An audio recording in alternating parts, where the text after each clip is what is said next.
Hello friends, ಹೊಸದಾಗಿ ಸಕ್ಯುಲೆಂಟ್ಸ್ನ ಬೆಳೆಯೋರು ಯಾವ್ಯಾವ ವಿಷಯಗಳನ್ನ ತಿಳ್ಕೊಂಡಿರಬೇಕು ಅಂತ ಈ ವಿಡಿಯೋದಲ್ಲಿ ಹೇಳ್ತೀನಿ. ಈಗಾಗಲೇ ನನ್ನ ಚಾನಲ್ನಲ್ಲಿ ಕೆಲವು ವೀಡಿಯೋಸಲ್ಲಿ ಸಕ್ಯುಲೆಂಟ್ಸ್ ಬಗ್ಗೆ ಹೇಳಿದ್ದೀನಿ. ಆದರೂ ಇನ್ನೊಂದು ವಿಡಿಯೋನ ಡೀಟೇಲಾಗಿ ಮಾಡಿಬಿಟ್ಟು ಹಾಕಿ ಅಂತ ಕೆಲವರು ರಿಕ್ವೆಸ್ಟ್ ಮಾಡ್ಕೊಂಡಿದ್ರು. ಹಾಗಾಗಿ ನಾನಿವತ್ತು ಈ ವಿಡಿಯೋದಲ್ಲಿ ಸಕ್ಯುಲೆಂಟ್ಸ್ ಬಗ್ಗೆ ಎಲ್ಲ ವಿಷಯಗಳನ್ನೂ ಹೇಳ್ತೀನಿ. So welcome back to my channel.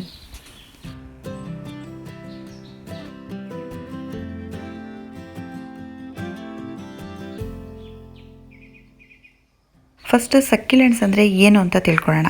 ಗಿಡದ ಯಾವುದೇ ಪಾರ್ಟಲ್ಲಿ, ಎಲೆಯಲ್ಲಾಗಿರ್ಬೋದು, ಸ್ಟೆಮ್ಮಲ್ಲಿ ಅಥವಾ ರೂಟ್ಸಲ್ಲಿ ನೀರು ಮತ್ತು ಫುಡ್ಡನ್ನು ಸ್ಟೋರ್ ಮಾಡ್ಕೊಂಡಿರುತ್ತೆ. ಯಾವಾಗ ಗಿಡಕ್ಕೆ ಇದೆಲ್ಲ ಸಿಗಲ್ಲ ಆವಾಗ ಈ ನೀರು ಮತ್ತು ಫುಡ್ಡನ್ನು ಅದು ಯೂಸ್ ಮಾಡ್ಕೊಳ್ಳುತ್ತೆ. ತುಂಬ ಕಡಿಮೆ ನೀರನ್ನು ಕೇಳೋವಂಥ ಗಿಡ, ಹಾಗಾಗಿ ಇದನ್ನು ಡೆಸರ್ಟ್ ಪ್ಲ್ಯಾಂಟ್ ಅಂತಲೂ ಕೂಡ ಕರೀತಾರೆ.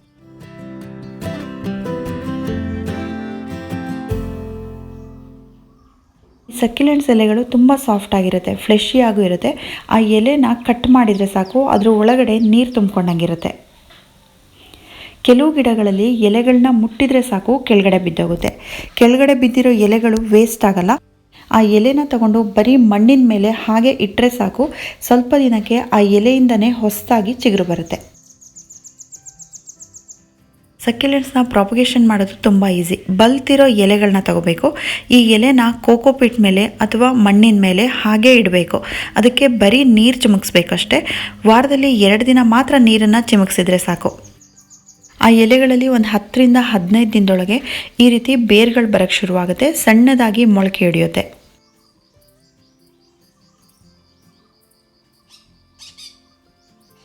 ಒಂದು ತಿಂಗಳಷ್ಟರೊಳಗೆ ಅದರಲ್ಲಿ ಪುಟ್ಟು ಗಿಡ ಬರೋಕ್ಕೆ ಶುರುವಾಗುತ್ತೆ. ಈ ಎಲೆ ಇದೆಯಲ್ಲ, ಈ ರೀತಿ ಕರಗ್ತಾ ಹೋಗುತ್ತೆ. ಗಿಡ ಇಷ್ಟು ಬಂದಮೇಲೆ ನೀವು ಯಾವ ಪಾಟಿಗೆ ಇದನ್ನು ಚೇಂಜ್ ಮಾಡಬೇಕು ಅಂತ ಇದ್ದೀರಾ, ಆ ಪಾಟಲ್ಲಿ ಇದನ್ನು ನೆಟ್ಟರೆ ಆಯಿತು. ಎಲೆನ ಬೇಕಾದರೆ ಕಟ್ ಮಾಡಿಬಿಟ್ಟು ಆ ಗಿಡ ಮಾತ್ರ ನೆಡ್ಬೋದು. ಹಾಗೆ ಬಿಟ್ರೂ ಮಣ್ಣಲ್ಲೇ ಅದು ನಿಧಾನವಾಗಿ ಕರಗ್ತಾ ಹೋಗುತ್ತೆ. ಈ ಸಕ್ಯುಲೆಂಟ್ಸ್ ಪ್ರಾಪಗೇಷನ್ ಮಾಡೋದಕ್ಕೆ ನಾನು ಇದೇ ಮೆಥಡ್ ಯೂಸ್ ಮಾಡ್ತೀನಿ. ಈ ರೀತಿ ಒಂದು ಟ್ರೇನಲ್ಲಿ 1 ಇಂಚಷ್ಟು ಕೋಕೋಪಿಟ್ ಹಾಕಿದ್ದೀನಿ. ಕೋಕೋಪಿಟ್ ಬಿಟ್ಟರೆ ಬೇರೆ ಮಣ್ಣಾಗಲಿ ಏನೂ ಹಾಕಿಲ್ಲ ಇದಕ್ಕೆ. ಇದ್ರ ಮೇಲೆ ಎಲೆಗಳನ್ನ ಈ ರೀತಿ ಹರಡಿರ್ತೀನಿ. ಅದರಲ್ಲಿ ಸ್ಪ್ರೌಟ್ಸ್ ಬಂದು ಗಿಡ ಬಂದ ಮೇಲೆ ನಾನು ಬೇರೆ ಪಾಟಿಗೆ ಶಿಫ್ಟ್ ಮಾಡ್ತೀನಿ. ಈ ಟ್ರೇಗೆ ನೀರು ಹಾಕಬೇಕಾದ್ರೆ ತುಂಬ ಜಾಸ್ತಿ ಆಗಬಾರ್ದು. ವಾರದಲ್ಲಿ 2 ದಿನ ಮಾತ್ರ ನೀರನ್ನು ಚಿಮುಕಿಸ್ತೀನಿ. ಈ ಟ್ರೇನಲ್ಲಿ ನೀವು ನೋಡ್ತಾ ಇದ್ದೀರಲ್ಲ, ಇಷ್ಟೇ ಡ್ರೈ ಇರಬೇಕು. ಮಾಯ್ಶ್ಚರ್ ಜಾಸ್ತಿ ಇದ್ದರೆ ಎಲೆಗಳೆಲ್ಲ ಈ ರೀತಿ ಕುಳಿತಾ ಬರುತ್ತೆ.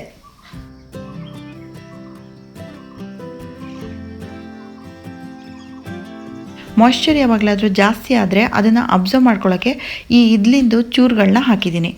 ಸೌದೆ ಉರಿಸಿದ ಇದ್ಲಿರುತ್ತಲ್ಲ, ಇದು ಫಂಗಿಸೈಡಾಗಿ ಕೂಡ ಕೆಲಸ ಮಾಡುತ್ತೆ. ಗಿಡದ ಬೇರುಗಳನ್ನ ಕೊಳೆಯೋಕ್ಕೆ ಬಿಡಲ್ಲ. ಸಕ್ಯುಲೆಂಟ್ಸ್ನ ಕಟ್ಟಿಂಗಿಂದ ಕೂಡ ತುಂಬ ಈಸಿಯಾಗಿ ಬೆಳಿಬೋದು. ಈ ಗಿಡ ತೋರಿಸ್ತಾ ಇದ್ದೀನಲ್ಲ, ಇದು 1.5 ವರ್ಷದ ಹಿಂದೆಯೇ ಈ ಪಾಟಲ್ಲಿ ಹಾಕಿರೋದು. ಅದೇ ಪಾಟಲ್ಲಿತ್ತು. ಇವಾಗ ಆ ಕೆಳಗಡೆ ಇರೋ ಎಲೆಗಳೆಲ್ಲ ಬೀಳ್ತಾ ಇದೆ. ಹಾಗಾಗಿ ಇದನ್ನು ಕಟ್ಟಿಂಗ್ ಮಾಡಿಬಿಟ್ಟು ನಾನು ಬೇರೆ ಪಾಟಲ್ಲಿ ನೆಡ್ತೀನಿ. ಈ ಕಟ್ಟಿಂಗಲ್ಲಿ ರೂಟ್ಸ್ ಕೂಡ ಇದೆ. ಇದನ್ನು ಇವಾಗ ಪಾಟಲ್ಲಿ ನೆಟ್ಟರೆ ತುಂಬ ಬೇಗ ಬರುತ್ತೆ. ಈ ಸಕ್ಯುಲೆಂಟ್ಸ್ಗೆ ಯಾವುದೇ ಕೀಟಗಳ ಪ್ರಾಬ್ಲಮ್ ಇರಲ್ಲ, ರೋಗದ್ದು ಪ್ರಾಬ್ಲಮ್ ಇರಲ್ಲ. ಇದಕ್ಕೆ ಪ್ರಾಬ್ಲಮ್ ಇರೋದು ಒಂದೇ, ನೀರು ಜಾಸ್ತಿ ಆಗಬಾರ್ದು.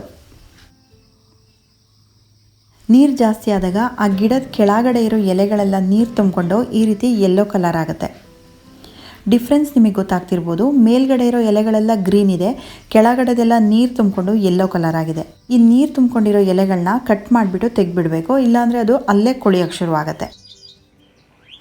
ನೀರು ಜಾಸ್ತಿ ಆದಾಗ ಎಲೆಗಳು ಯಾವಾಗಲೂ ಮಣ್ಣಿಗೆ ಟಚ್ ಆಗ್ತಾ ಇದ್ರೆ ಈ ರೀತಿ ನೀರು ತುಂಬಿಕೊಳ್ಳುತ್ತೆ. ಎಲೆಗಳು ಮಣ್ಣಿಗೆ ಟಚ್ ಆಗದೆ ಇರೋ ಥರ ಏನು ಮಾಡ್ಬೋದು ಅಂದರೆ ಈ ರೀತಿ ಪೆಬ್ಬಲ್ಸ್ ಅಥವಾ ಗ್ರಾವೆಲ್ನ ಹಾಕೋಬಹುದು. ಈ ಸಕ್ಯುಲೆಂಟ್ಸ್ಗೆ ಪೆಬ್ಬಲ್ಸ್ ಅಥವಾ ಸ್ಟೋನ್ಸ್ ಹಾಕೋದಕ್ಕೆ 2 ರೀಸನ್ ಇದೆ. ಒಂದು, ಈ ಸಕ್ಯುಲೆಂಟ್ಸ್ ಎಲ್ಲ ತುಂಬ ಶಾರ್ಟ್ ಆಗಿರೋದ್ರಿಂದ ಪೆಬ್ಬಲ್ಸ್ ಹಾಕೋದ್ರಿಂದ ನೋಡೋಕ್ಕೆ ತುಂಬ ಅಟ್ರಾಕ್ಟಿವ್ ಆಗಿ ಕಾಣಿಸುತ್ತೆ, ಡೆಕೋರೇಟಿವ್ ಆಗಿ ಕಾಣಿಸುತ್ತೆ ಅಂತ. ಇನ್ನೊಂದು ರೀಸನು, ಇದ್ರ ಎಲೆಗಳು ಮಣ್ಣಿಗೆ ಟಚ್ ಆಗಬಾರ್ದು ಅಂತ.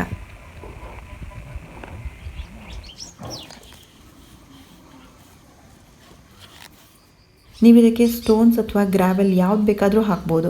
ಅದನ್ನು ಹಾಕೋದ್ರಿಂದ ಈ ಗಿಡಕ್ಕಾಗಲಿ ಇದ್ರ ರೂಟ್ಸ್ಗಾಗಲಿ ಯಾವುದೇ ಪ್ರಾಬ್ಲಮ್ ಆಗಲ್ಲ. ನೀವು ಹೊಸದಾಗಿ ಸಕ್ಯುಲೆಂಟ್ಸ್ ಬೆಳೆಯೋರಾಗಿದ್ದರೆ ಇದಕ್ಕೆ ಹೊಸದಾಗಿ ಪಾಟ್ ತಗೊಳ್ಳೋ ನೆಸೆಸಿಟಿನೇ ಇರಲ್ಲ. ಮನೆಯಲ್ಲಿರೋಂಥ ಯಾವುದೇ ಚಿಕ್ಕ ಕಪ್ಗಳಲ್ಲಿ ಕೂಡ ಇದನ್ನು ಬೆಳಿಬೋದು, ಚಿಕ್ಕ ಬೌಲ್ಗಳಲ್ಲಿ ಕೂಡ ಬೆಳಿಬೋದು. ಇದಕ್ಕೆ ಮಣ್ಣು ಕೂಡ ಜಾಸ್ತಿ ಬೇಡ, ತುಂಬ ಕಡಿಮೆ ಮಣ್ಣಲ್ಲೂ ಬೆಳೆಯುತ್ತೆ.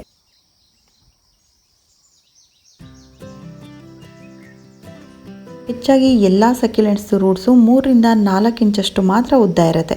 ಕೆಲವು ಗಿಡಗಳಲ್ಲಿ 5 ರಿಂದ 6 ಇಂಚಷ್ಟು ಉದ್ದ ಇರುತ್ತೆ. ಹಾಗಾಗಿ ಗಿಡದ ರೂಟ್ಸ್ ಎಷ್ಟು ಉದ್ದ ಇರುತ್ತೆ ಅದಕ್ಕಿಂತ ಸ್ವಲ್ಪ ದೊಡ್ಡ ಪಾಟನ್ನೇ ತಗೋಬೇಕು. ತುಂಬ ದೊಡ್ಡ ಪಾಟನ್ನು ತಗೊಂಡ್ರೆ ನಾವು ನೀರು ಹಾಕಿದಾಗ ಮಣ್ಣಲ್ಲಿ ನೀರು ತುಂಬ ಹೊತ್ತು ತನಕ ಹಾಗೆ ಇರುತ್ತೆ. ಈ ಗಿಡಕ್ಕೆ ಮಣ್ಣು ಯಾವಾಗಲೂ ಡ್ರೈ ಆಗಿರಬೇಕು. ಮಣ್ಣಲ್ಲಿ ಮಾಯ್ಶ್ಚರ್ ಜಾಸ್ತಿ ಇದ್ದರೆ ಗಿಡದ ಗ್ರೋತ್ ಚೆನ್ನಾಗಿ ಬರಲ್ಲ. ಬೂಸ್ಟ್ ಮತ್ತು ಹಾರ್ಲಿಕ್ಸಿಗೆ ಬಂದಿರೋ ಫ್ರೀ ಮಗ್ಗಳಲ್ಲಿ ಹಾಗೆ ಯೂಸ್ ಆಗದೆ ಇರೋ ಹಳೆ ಕಾಫಿ ಮಗ್ಗಳಲ್ಲಿ ಕೂಡ ಹಾಕಿದ್ದೀನಿ.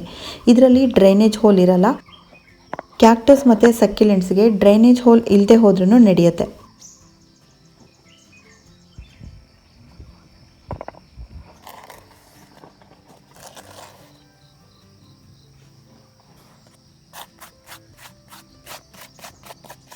ಸಕ್ಯುಲೆಂಟ್ಸಲ್ಲಿ ಸ್ನೇಕ್ ಪ್ಲಾಂಟ್ ಅಂತ ಇದೆಯಲ್ಲ, ಸೆನ್ಸೋವೇರಿಯಾ ಅಂತ ಹೇಳ್ತಾರೆ, ಅದೊಂದು ಮಾತ್ರ ತುಂಬ ಉದ್ದ ಬೆಳೆಯುತ್ತೆ.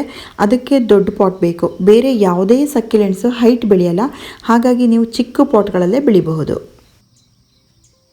ಈ ಸಕ್ಯುಲೆಂಟ್ಸ್ಗೆ ನೀರಿನ ವಿಷಯದಲ್ಲಿ ನಾವೆಷ್ಟು ಕೇರ್ಫುಲ್ ಆಗಿರಬೇಕೋ ಅಷ್ಟೇ ಇಂಪಾರ್ಟೆಂಟ್ ಇರೋದು ಇನ್ನೊಂದು ವಿಷಯ, ಸನ್ಲೈಟ್. ಇಂಡೋರಲ್ಲಿ ಇಡ್ಬೋದಾ ಅಂತ ನೀವು ಕೇಳ್ಬೋದು. ಆದರೆ ಫುಲ್ ಇಂಡೋರಲ್ಲಿ ಇಟ್ಟರೆ ಈ ಗಿಡ ಬೆಳೆಯೋದೇ ಇಲ್ಲ. ಮಿನಿಮಮ್ 4 ಗಂಟೆನಾದರೂ ಇದಕ್ಕೆ ಬಿಸಿಲು ಚೆನ್ನಾಗಿ ಬೀಳೋವಂಥ ಜಾಗದಲ್ಲಿ ಇಡಬೇಕು. ಸನ್ಲೈಟ್ ತುಂಬ ಚೆನ್ನಾಗಿ ಬೀಳ್ತಾ ಇದ್ದರೆ ಮಾತ್ರ ಈ ಗಿಡ ಬೇಗ ಗ್ರೋ ಆಗುತ್ತೆ. ಆದರೆ ಸಮ್ಮರಲ್ಲಿ ತುಂಬ ಬಿಸಿಲಿರುತ್ತಲ್ಲ, ಆ ಟೈಮಲ್ಲಿ ಮಾತ್ರ ಸ್ವಲ್ಪ ಶೇಡ್ ಕೊಡಬೇಕಾಗತ್ತೆ. ಅರ್ಧ ದಿನ ನೆರಳು, ಅರ್ಧ ದಿನ ಬಿಸಿಲಿರುತ್ತಲ್ಲ, ಅಂಥ ಪ್ಲೇಸಲ್ಲಿ ನೀವು ಇಡಬಹುದು. ಅಥವಾ ಗ್ರೀನ್ ನೆಟ್ ಹಾಕಿಬಿಟ್ಟು ಅದ್ರ ಕೆಳಗೆ ಇಡಬಹುದು.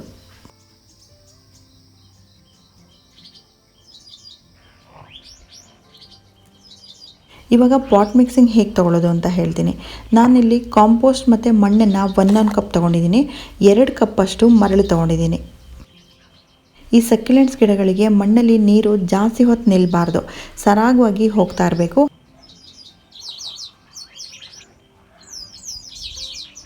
ಮರಳು ಸಿಗದೆ ಇರೋರು ಕೋಕೋಪೀಟ್ ಹಾಕೋಬೋದು. ಆದರೆ ಕೋಕೋಪೀಟಲ್ಲಿ ನೀರು ಜಾಸ್ತಿ ಹೊತ್ತು ನಿಲ್ಲೋದ್ರಿಂದ ನೀವು ಆದಷ್ಟು ನೀರನ್ನು ನೋಡಿಕೊಂಡು ಹಾಕೋಬೇಕಾಗತ್ತೆ. ಸಕ್ಯುಲೆಂಟ್ಸ್ಗೆ ಕಾಂಪೋಸ್ಟ್ ಜಾಸ್ತಿ ಬೇಕಾಗಿಲ್ಲ. ನೀವು ಬರೀ ಮರಳು ಮತ್ತು ಮಣ್ಣಲ್ಲಿ ಕೂಡ ಬೆಳಿಬಹುದು.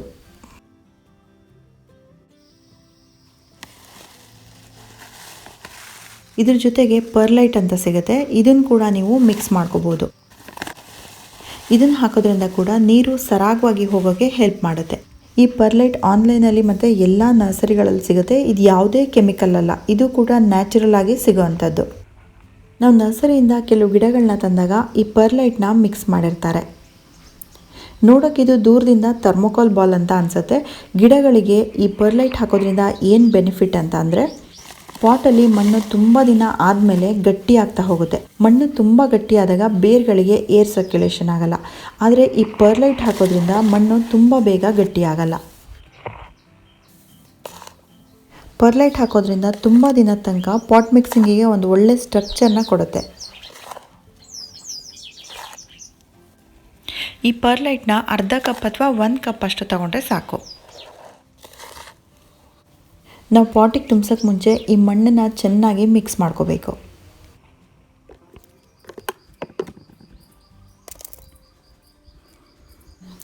ಡ್ರೈನೇಜ್ ಹೋಲ್ ಕವರ್ ಮಾಡೋದಕ್ಕೆ ಒಬ್ಬೊಬ್ಬರು ಒಂದೊಂದು ರೀತಿ ಮಾಡ್ತಾರೆ. ಟೈಲ್ ಸ್ಪೇಸಿಂದ ಮಾಡ್ತಾರೆ, ತೆಂಗಿನ ನಾರು. ನಾನಿಲ್ಲಿ ಯೂಸ್ ಆಗಿರೋ ಮಾಸ್ಕನ್ನು ಯೂಸ್ ಮಾಡ್ತಾ ಇದ್ದೀನಿ. ನೀವು ಯಾವ್ದು ಬೇಕಾದರೂ ತೊಗೋಬೋದು. ಒಟ್ಟಿಗೆ ನಾವು ಪಾಟಿಗೆ ನೀರು ಹಾಕಿದಾಗ ಪಾಟಿಂದ ಬರೀ ನೀರು ಮಾತ್ರ ಹೊರಗಡೆ ಹೋಗೋಂಗಿರಬೇಕು. ನೀರಿನ ಜೊತೆ ಮಣ್ಣು ಕೂಡ ಹೊರಗಡೆ ಹೋಗಬಾರ್ದು.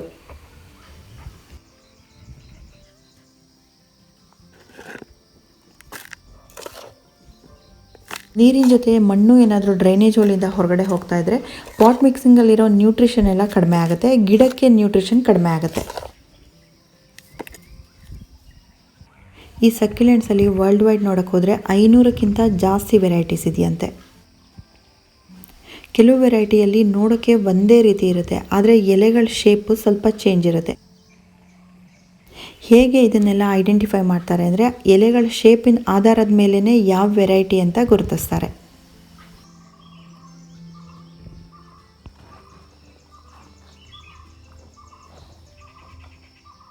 ಅಲೋವೆರಾ ಕೂಡ ಒಂದು ಸಕ್ಯುಲೆಂಟೇ. ಅಲೋವೆರಾನೇ ಹೋಲೋ ಅಂತ ಎಷ್ಟೊಂದು ವೆರೈಟಿ ಸಕ್ಯುಲೆಂಟ್ಗಳಿದೆ. ಇದರಲ್ಲಿ ನನ್ನ ಹತ್ರ ಇವಾಗ 4 ವೆರೈಟಿ ಇದೆ. ಒಂದು ಎಲೆಯಿಂದ ಇನ್ನೊಂದು ಎಲೆಗೆ ಎಷ್ಟು ಡಿಫ್ರೆನ್ಸ್ ಇದೆ ಅನ್ನೋದನ್ನ ನೋಡಿ. ನಾರ್ಮಲ್ ಅಲೋವೆರಾ ಸಾಫ್ಟ್ ಇರುತ್ತೆ, ಇದು ತುಂಬ ಹಾರ್ಡಿಯಾಗಿರುತ್ತೆ. ಆ ಅಲೋವೆರಾ ಥರ ಇದನ್ನು ಈಸಿಯಾಗಿ ಮುಟ್ಟೋಕ್ಕಾಗಲ್ಲ, ಇದರಲ್ಲಿ ಸ್ವಲ್ಪ ಮುಳ್ಳುಗಳಿರುತ್ತೆ. ಸಕ್ಯುಲೆಂಟ್ಸ್ ಹೂ ಬಿಡಲ್ವಾ ಅಂತ ನೀವು ಕೇಳ್ಬೋದು. ಕೆಲವು ಸಕ್ಯುಲೆಂಟ್ಸಲ್ಲಿ ಈ ರೀತಿ ಹೂ ಬರುತ್ತೆ. ಈ ವಿಡಿಯೋದಲ್ಲಿ ಯಾವ ಸಕ್ಯುಲೆಂಟ್ಸ್ ಹೆಸರುಗಳನ್ನು ನಾನು ಹೇಳಲಿಲ್ಲ. ಲಾಸ್ಟಲ್ಲಿ ನಾನು ನನ್ನ ಹತ್ರ ಇರೋ ಎಲ್ಲ ಸಕ್ಯುಲೆಂಟ್ಸ್ ಹೆಸರನ್ನು ಸ್ಕ್ರೀನ್ ಮೇಲೆ ಹಾಕ್ತಾ ಹೋಗ್ತೀನಿ, ಅದರಲ್ಲಿ ನೀವು ನೋಡ್ಕೋಬೋದು. Thank you for watching friends.